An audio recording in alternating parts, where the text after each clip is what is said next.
আপনি সৌদি আরব থেকে বাংলাদেশে মোবাইলের মাধ্যমে টাকা পাঠানোর জন্য বারাক অ্যাকাউন্ট তৈরি করছেন। সেই অ্যাকাউন্টে রিয়াল অ্যাড করছেন, বেনিফিশিয়ারি অ্যাড করছেন, করার পর টাকাটা কিভাবে ট্রান্সফার করতে হয় সেইটা আর জানেন না। আর না জানার কারণেই আপনাকে টাকা পাঠানোর জন্য সকালবেলা ঘুম থেকে উঠে ব্যাংকে গিয়ে সিরিয়াল ধরতে হচ্ছে। আজকের পর থেকে আপনাকে আর ব্যাংকে গিয়ে ঘুম নষ্ট করে সিরিয়াল ধরতে হবে না। আপনি বারাক অ্যাপ্লিকেশনের মাধ্যমে খুব সহজে, অর্থাৎ কোনো চার্জ লাগবে না, ফ্রিতে কিন্তু টাকা ট্রান্সফার করতে পারবেন। আমার মোবাইল স্ক্রিনে লক্ষ্য করুন, আমি আপনাদেরকে দেখিয়ে দিচ্ছি। ভিডিওটা দেখে যদি আপনার ভালো লাগে তাহলে অবশ্যই সাথে থাকবেন। প্রথমে আপনার মোবাইলে থাকা বারাক অ্যাপ্লিকেশনটা ওপেন করবেন। যখন বারাক অ্যাপ্লিকেশন ওপেন করবেন আপনার সামনে এরকম শো হবে। এখান থেকে আপনি পাসওয়ার্ডটা দিবেন। পাসওয়ার্ড দেওয়ার পর আপনার সামনে ওপেন হয়ে যাবে। সর্বপ্রথম আপনাকে রিয়াল অ্যাড করে নিতে হবে। এখন কিভাবে রিয়াল অ্যাড করতে হয় এটা কিন্তু অনেকেই জানি না। এই ভিডিওর ডিসক্রিপশনে আমি আপনার লিঙ্ক দিয়ে রাখবো, দেখে রিয়ালটা অ্যাড করে নেবেন। টাকা পাঠানোর জন্য দেখুন এখানে কিন্তু আছে ইন্টারন্যাশনাল ট্রান্সফার, এখানে ক্লিক করতে হবে। এরকম শো হবে। উপরে দেখুন কিছু অপশন আছে, এই অপশনগুলোর ডান দিক থেকে আপনাকে বাঁ দিক নিতে হবে। বাঁ দিক নেওয়ার পর ডানে মোড়ে দেখুন লেখা আছে বেনিফিশিয়ারি, এখানে ক্লিক করতে হবে। যখন এখানে ক্লিক করবেন এরকম শো হবে। আপনার যতগুলো বেনিফিশিয়ারি আছে সবগুলো কিন্তু এখানে শো করবে। যদি আপনারা নতুন বেনিফিশিয়ারি অ্যাড করতে না পারেন, এই ভিডিও ডেসক্রিপশনে লিঙ্ক দিয়ে রাখবো, দেখে কিন্তু আপনারা বেনিফিশিয়ারিটা অ্যাড করে নেবেন। তারপরে আপনি যে বেনিফিশিয়ারিতে টাকাটা পাঠাবেন, অর্থাৎ যে অ্যাকাউন্টে সেই অ্যাকাউন্টের উপর ক্লিক করবেন, এরকম শো হবে। এখানে দেখুন আমি কিন্তু ইসলামী ব্যাংকে পাঠাবো, এখন ইসলামী ব্যাংকটা শো করতেছে। উপরে দেখুন লেখা আছে কি সেন্ড মানি, এখানে ক্লিক করতে হবে। তো এখানে ক্লিক করে দেবেন। যখন আপনি এখানে ক্লিক করবেন এরকম শো হবে। উপরে দেখুন এই অপশনটার উপর আপনাকে করতে হবে ক্লিক করে আপনি কত টাকা পাঠাবেন সেটা এখানে লিখতে হবে। তো আমি সর্বনিম্ন 10 টাকা পাঠানো যায়, আমি 10 রিয়াল দিয়ে আপনাদেরকে দেখাচ্ছি।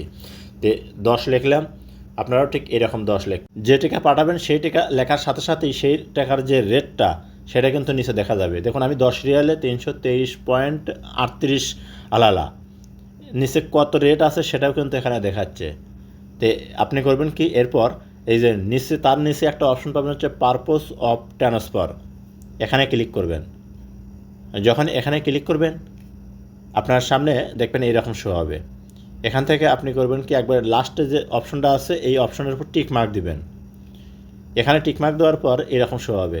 এখান থেকে এই সেটিংটা যদি আপনার অন করা থাকে আপনি অফ করে দিবেন, তাহলে কোনো প্রকার চার্জ কাটবে না। নিচে দেখুন কন্টিনিউ, এখানে একটা ক্লিক করে দিবেন। যখন কন্টিনিউ ক্লিক করে দিবেন এরকম শো হবে, অর্থাৎ আপনার যে ব্যাঙ্ক ডিটেলস আছে সম্পূর্ণ এখানে শো করবে, সামারিটা শো করবে। এখান থেকে আপনি করবেন কি, এই যে এই অপশনটার উপর একটা ক্লিক করে দিবেন, প্লে নাও। এখানে যখনই ক্লিক করবেন এইরকম শো হবে। এখান থেকে এগ্রি অ্যান্ড প্রসেড, এখানে ক্লিক করবেন।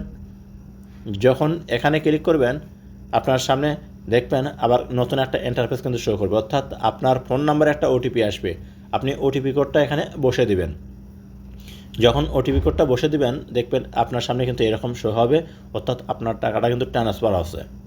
প্রিয় দর্শক, এখানে দেখুন আপনার টাকাটা কিন্তু ট্রান্সফার হয়ে গেছে। এখান থেকে আপনি চাইলে এইটা কিন্তু আপনার পিকচার আকারে ডাউনলোড করে রাখতে পারেন বা কাউকে শেয়ার করতে পারেন। এই যে দেখুন এই অপশন, শেয়ারের অপশনে ক্লিক করলেই আপনার এটা কিন্তু শেয়ার হয়ে যাবে। তাই আমি আর কাউকে শেয়ার করতেছি না, এখান থেকে ব্যাক বাটনে কাটিয়ে দিলাম। যদি কোনো ক্রমে আপনার টাকাটা যদি না যায় তাহলে কিভাবে আপনি টাকাটা ফেরত দিয়ে আসবেন, এখানে হেল্প লেখা আছে, এই অপশনটার উপর ক্লিক করবেন। এখান থেকে দেখুন এই যে অপশনগুলো আছে নিচে কিন্তু আপনার নাম্বারও আছে। এখানে কাস্টমার কেয়ারের সাথে যোগাযোগ করে আপনার যে সমস্যার জন্য টাকা যাচ্ছে না সেটা কিন্তু আপনি টাকা ফেরত নিয়ে আসতে পারবেন। তো যাই হোক, তারপর এখানে ডান অপশনে ক্লিক করে দিলাম। ডান অপশনে ক্লিক করার সাথে সাথেই দেখবেন এরকম শো আছে। উপরে দেখুন আমার কিন্তু আগে 11 রিয়ালে ছিল, এখন কিন্তু 10 রিয়াল। তারপরে করবেন কি, যে আবার পুনরায় ইন্টারন্যাশনাল ট্রান্সফার, এখানে ক্লিক করবেন। যখন এখানে ক্লিক করবেন এরকম শো হবে। এখান থেকে দেখুন এই যে ইন প্রোগ্রেস থাকলে বুঝে নেবেন আপনার টাকাটা কিন্তু যায় না, একটু সময় আছে। আপনি কীভাবে বুঝবেন আপনার টাকাটা গেছে? যদি দেখেন এই ইন প্রোগ্রেসের পরিবর্তে লেখা হচ্ছে ক্রেডিট টু অ্যাকাউন্ট, তাহলে বুঝে নেবেন যে আপনার টাকাটা কিন্তু আপনার ব্যাংকে জমা আছে, পরবর্তীতে যে কোনো ব্যক্তি কিন্তু তুলতে পারবে। তো প্রিয় দর্শক, এই ছিল আজকে ভিডিও টিউটোরিয়াল। যদি ভিডিওটি দেখে আপনাদের ভালো লাগে তাহলে অবশ্যই সাথে থাকবেন। যদি কোনো জায়গায় বুঝতে অসুবিধা হয় কমেন্ট করবেন, ইনশাআল্লাহ সঠিক উত্তর দেওয়ার চেষ্টা করব।